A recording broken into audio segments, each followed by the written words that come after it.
नमस्ते दोस्तों, भगोड़ ज्ञान में आपका एक बार फिर से बहुत बहुत स्वागत है। आज का यह वीडियो आपके जीवन के सबसे महत्वपूर्ण दस्तावेज यानी आधार कार्ड पर आधारित है। दोस्तों, 1 अप्रैल 2026 से आधार कार्ड से जुड़े 6 बड़े और कड़े नियम लागू होने जा रहे हैं। अगर आपने इन नियमों को हल्के में लिया तो यकीन मानिए, आने वाले समय में आपके बैंक खाते फ्रीज हो सकते हैं, आपकी सरकारी सब्सिडी रुक सकती है और यहाँ तक कि आपकी पहचान पर भी सवाल खड़े हो सकते हैं। आज के इस विशेष वीडियो में मैं आपको एक एक नियम की गहराई से जानकारी दूंगा ताकि आप समय रहते जरूरी कदम उठा सकें। वीडियो थोड़ा लंबा हो सकता है क्योंकि जानकारी बहुत महत्वपूर्ण है, इसलिए अंत तक बने रहें। नियम 1, डिजिटल क्रांति माइनस सुपर ऐप और होम अपडेट सुविधा। सबसे पहले बात करते हैं उस बदलाव की जो आपको राहत देगा। अब तक आधार में एक छोटा सा मोबाइल नंबर या ईमेल अपडेट कराने के लिए आपको आधार सेंटर के बाहर घंटों लाइन में खड़ा होना पड़ता था।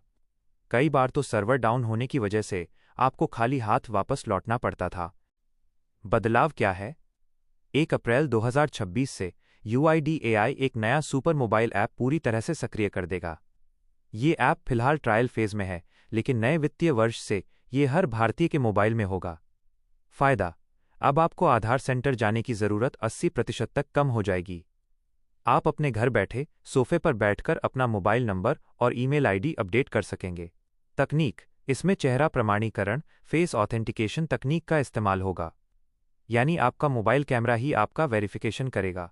इसके लिए किसी कागजी दस्तावेज की जरूरत नहीं होगी। गांव वालों के लिए राहत, विशेषकर हमारे किसान भाइयों और बुजुर्गों के लिए जिन्हें शहर जाकर आधार सेंटर ढूंढने में दिक्कत होती थी, अब उनके घर पर ही ये सुविधा उपलब्ध होगी। नियम 2:10 साल पुराने आधार कार्ड धारकों के लिए अंतिम चेतावनी। यह नियम उन करोड़ों लोगों के लिए है जिन्होंने 2010 से 2016 के बीच अपना आधार बनवाया था और तब से आज तक उसमें कोई बदलाव नहीं किया है। अनिवार्यता: सरकार ने अब इसे स्वैच्छिक ऑप्शनल से हटाकर अनिवार्य मैंडेटरी कर दिया है।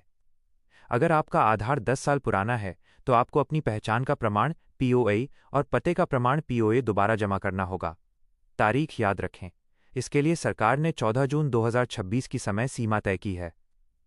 क्यों जरूरी है? पिछले एक दशक में लाखों लोगों ने अपने शहर बदले, शादियां हुईं, पते बदले, लेकिन आधार में पुराना डेटा ही चल रहा है। डेटा की शुद्धता बनाए रखने के लिए ये रीवेरिफिकेशन बहुत जरूरी है। फ्री सेवा: अच्छी खबर यह है कि यदि आप माय आधार में आधार पोर्टल के जरिए खुद इसे अपडेट करते हैं तो ये सेवा बिल्कुल मुफ्त है, लेकिन अगर आप सेंटर जाते हैं तो आपको सरकारी शुल्क देना होगा। नियम 3, पैन कार्ड और आधार का नया गठजोड़। 1 अप्रैल 2026 से नया पैन कार्ड बनवाना अब टेढ़ी खीर होने वाला है। अब तक हम सिर्फ आधार नंबर देते थे और ई-पैन बन जाता था, लेकिन अब जालसाजी रोकने के लिए नियम सख्त कर दिए गए हैं। दोहरा प्रमाण: अब नया पैन आवेदन करने के लिए सिर्फ आधार काफी नहीं होगा। आपको अपनी जन्मतिथि, डेट ऑफ बर्थ का एक अलग और पुख्ता प्रमाण पत्र, जैसे हाई स्कूल मार्कशीट या बर्थ सर्टिफिकेट स्कैन करके अपलोड करना होगा। नाम का मिलान: अगर आपके आधार में नाम राजेश कुमार है और पैन आवेदन में आपने राजेश के लिख दिया तो सिस्टम उसे तुरंत रिजेक्ट कर देगा। नाम का एक एक अक्षर स्पेलिंग आधार से हूबहू मिलना चाहिए।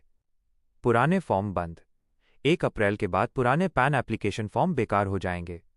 नए फॉर्म में बायोमेट्रिक डेटा और आधार लिंकिंग की प्रक्रिया और भी गहरी होगी। नियम 4, अपडेट की सीमा माइनस अब मनमानी नहीं चलेगी। दोस्तों, आधार कार्ड को कई लोग खिलौना समझकर बार बार अपना नाम या उम्र बदलवाते रहते थे। अब सरकार ने इस पर पूरी तरह से लगाम लगा दी है। नाम की सीमा: आप अपने पूरे जीवन काल में केवल 2 बार ही आधार में नाम बदलवा सकते हैं, इसलिए सोच समझकर बदलाव करें। जन्मतिथि और लिंग, जेंडर, इन दोनों जानकारियों को आप जीवन में केवल एक बार ही सही करवा सकते हैं।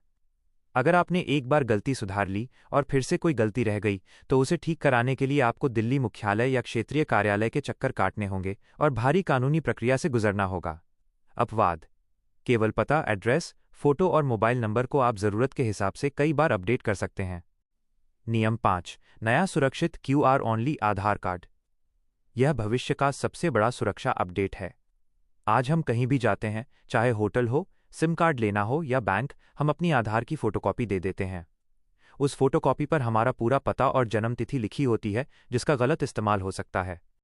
डिजिटल मास्क: अब सरकार नए आधार कार्ड जारी कर रही है जिसमें आपका पता और जन्मतिथि सीधे आंखों से नहीं देखी जा सकेगी। QR कोड की ताकत: कार्ड पर एक बड़ा सा सुरक्षित QR कोड होगा। जब आप किसी को अपना आधार देंगे तो वो व्यक्ति आपकी जानकारी तभी देख पाएगा जब वो उस क्यूआर कोड को स्कैन करेगा। प्राइवेसी। इससे आपकी निजी जानकारी सार्वजनिक होने से बचेगी। सरकार का लक्ष्य है कि 2026 के अंत तक सभी पुराने कार्डों को इस नए सुरक्षित फॉर्मेट में बदल दिया जाए। नियम 6। जन्मतिथि डीओबी में बदलाव के लिए कड़े प्रमाण। उम्र से जुड़ी धोखाधड़ी को रोकने के लिए विशेषकर सरकारी नौकरियों और पेंशन योजनाओं में सरकार ने डीओबी अपडेट के नियमों को बहुत ज़्यादा सख्त कर दिया है। मान्य दस्तावेज। अब हल्फनामा, अफिडाविट या किसी छोटे मोटे अधिकारी के साइन किए हुए कागज पर उम्र नहीं बदलेगी। अनिवार्य लिस्ट। अब आपको केवल बर्थ सर्टिफिकेट, पासपोर्ट या मान्यता प्राप्त बोर्ड जैसे सीबीएसई यूपी बोर्ड का सर्टिफिकेट ही देना होगा। सत्यापन। आपके द्वारा दिए गए डॉक्यूमेंट का ऑनलाइन वेरिफिकेशन किया जाएगा। अगर डॉक्यूमेंट फर्जी पाया गया तो न केवल आपका आधार ब्लॉक होगा बल्कि आप पर कानूनी कार्रवाई भी हो सकती है। निष्कर्ष और आपकी जिम्मेदारी। दोस्तों, आधार कार्ड आज हमारे देश की डिजिटल अर्थव्यवस्था की रीढ़ है। पीएम किसान की किस्त हो, राशन कार्ड हो या उज्ज्वला योजना, सब कुछ इसी से जुड़ा है। मेरी सलाह। 1. आज ही अपना आधार निकालें और देखें कि क्या वो 10 साल पुराना है। 2. चेक करें कि आपका मोबाइल नंबर अभी भी वही है जो आधार में जुड़ा है। 3. अगर कोई भी सुधार बाकी है तो उसे 31 मार्च 2026 से पहले ही करवाने की कोशिश करें। आपकी राय। आपको सरकार का ये क्यूआर कोड वाला नया आधार कैसा लगा? क्या इससे हमारी सुरक्षा बढ़ेगी? अपनी राय कमेंट में ज़रूर लिखें। और हाँ, आप यह वीडियो उत्तर प्रदेश के किस जिले से या देश के किस राज्य से देख रहे हैं, हमें कमेंट में ज़रूर बताएं। हमारे चैनल भगौर ज्ञान को सब्सक्राइब करें और घंटी वाला बटन दबाएं ताकि ऐसी ही ज़रूरी खबरें आपसे कभी न छूटें। वीडियो को शेयर करना न भूलें, क्योंकि आपकी एक शेयरिंग किसी गरीब की पेंशन या सरकारी लाभ को रुकने से बचा सकती है। बहुत बहुत धन्यवाद। जय हिंद, जय भारत।